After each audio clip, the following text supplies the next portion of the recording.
Appuyé financièrement par PAI pour analyser les efforts du gouvernement en matière d'allocation et de transparence budgétaire, Social Watch Bénin a organisé à travers le projet Redevabilité des gouvernements en matière de respect des budgets consacrés à la planification familiale le vendredi 16 septembre 2022, un atelier de dissémination sur le tableau de bord du budget de la planification familiale au Bénin au titre de l'année 2020. C'est la ville de Ouidah qui a accueilli l'événement.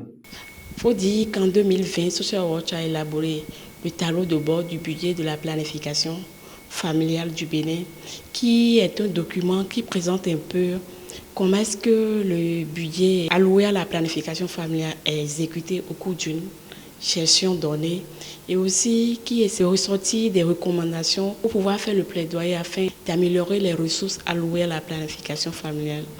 Et donc, pour pouvoir partager les informations contenues dans ce tableau de bord du budget de la PF, nous avions rassemblé les acteurs intervenant dans la chaîne des dépenses du ministère de la Santé et aussi les acteurs qui travaillent sur les actions de la planification familiale afin de présenter à ces derniers l'image que représente le financement de la planification familiale au Bénin et les recommandations qui sont issues du tableau de bord. Mis en œuvre par Social Watch Bénin, le projet Redevabilité des gouvernements en matière de respect des budgets consacrés à la planification familiale est une occasion pour les organisations de la société civile de faire à l'endroit des autorités centrales un plaidoyer en faveur de la PF. Le présent atelier a permis aux participants d'attirer l'attention des décideurs publics sur le retard accusé par le Bénin dans le respect des engagements liés à la PF d'une part et de formuler à leur endroit des recommandations pour une meilleure transparence budgétaire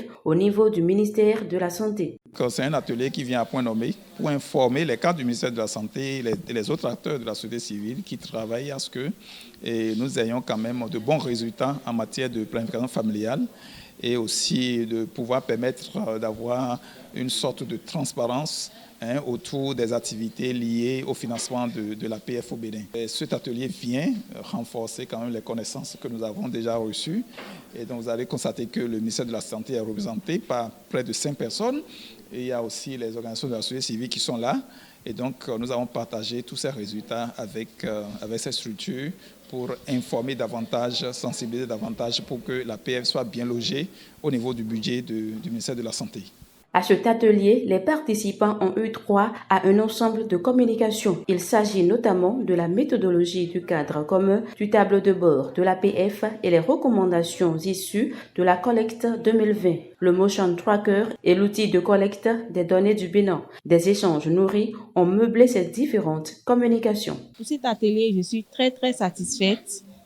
Parce que le Motion Tracker, qui est un outil pour faire le suivi des 4 engagements pris par l'État béninois dans le domaine de la planification familiale. À l'issue de cet atelier, un message de plaidoyer a été adressé au ministère de la Santé pour un redoublement d'efforts dans le respect des engagements en matière de planification.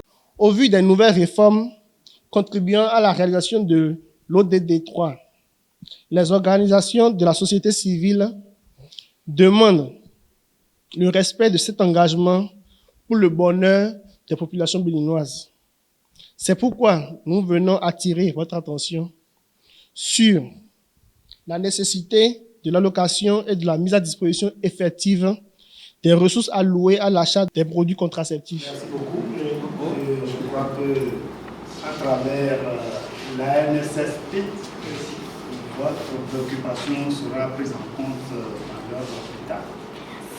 Il sera appuyé au niveau de la PEPA pour que les engagements pris par le pays, c'est le Bénin qui a pris des engagements, on doit les honorer.